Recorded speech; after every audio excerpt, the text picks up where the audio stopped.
Bonjour à tous, je suis ravie de vous retrouver.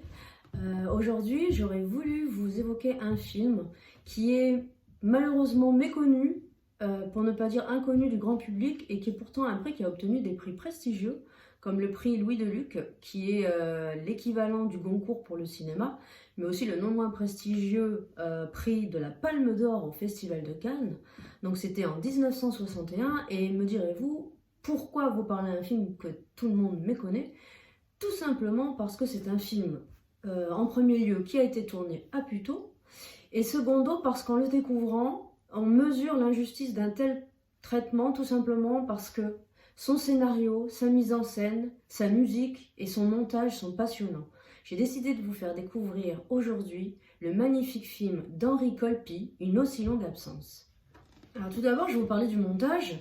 Henri Colpi, on le connaît très peu, mais il faut noter que c'était l'un des plus grands monteurs dans les années 60. Il a été le monteur, ni plus ni moins, de Henri-Georges Clouzot, de Alain Resnais, mais aussi de Charlie Chaplin. C'est quelqu'un qui n'aura réalisé que 4 films, et qui n'aura jamais connu la postérité. Alors le scénario du film, il est signé Marguerite Duras, qui à l'époque est la grande coqueluche du cinéma français, et on y retrouve donc les grands thèmes durassiens qui sont l'obstination d'une femme amoureuse, l'absence de l'être aimé ou la solitude.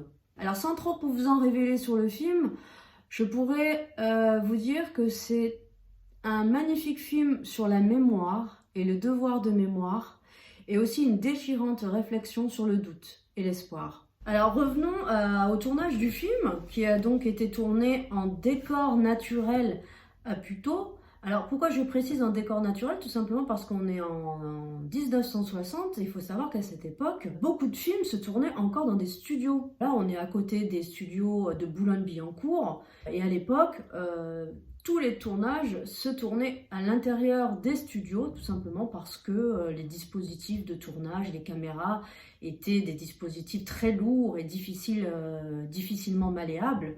En 1960, 1959 plutôt, on est au début de la Nouvelle Vague. La Nouvelle Vague, c'est un mouvement qui aura fait émerger des réalisateurs comme Jean-Luc Godard, François Truffaut, Alain Resnais, et qui sont des réalisateurs qui ont voulu faire sortir le cinéma dans la rue et filmer en décor naturel. Donc on est vraiment aux prémices de ce cinéma de la rue, et Une aussi longue absence s'inscrit dans ce nouveau mouvement qui est de tourner en décor naturel à l'extérieur.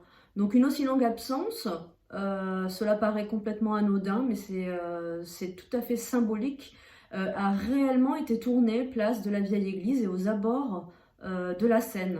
D'ailleurs, à ce titre, on aperçoit les usines Renault sur l'île Seguin, donc qui jouxte Puteaux. Et pour rappel, à l'époque, les usines Renault incarnent le fleuron de l'industrie française et sont un signe de croissance et de modernité.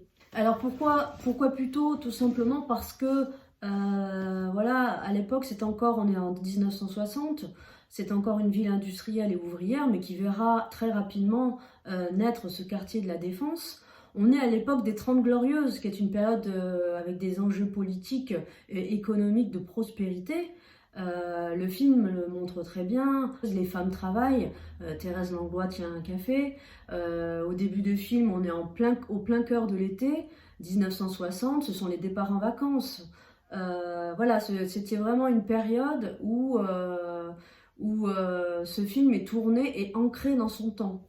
Alors je ne vous ai pas évoqué ce casting prestigieux, puisque Une aussi longue absence réunit ni plus ni moins le formidable George Wilson, qui incarne le personnage du clochard, mais aussi la grande actrice italienne Alida Valli.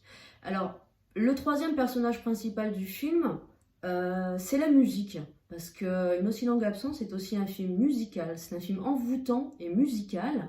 La musique, tout simplement parce que c'est un personnage central, puisqu'il s'agit de l'unique mémoire dont se souvient le personnage. Voilà, il y a une musique qui est ce célèbre morceau de Cora Vauquer, qui s'appelle 3 petites notes de musique. Musique qui font la nuit, qui font des souvenirs.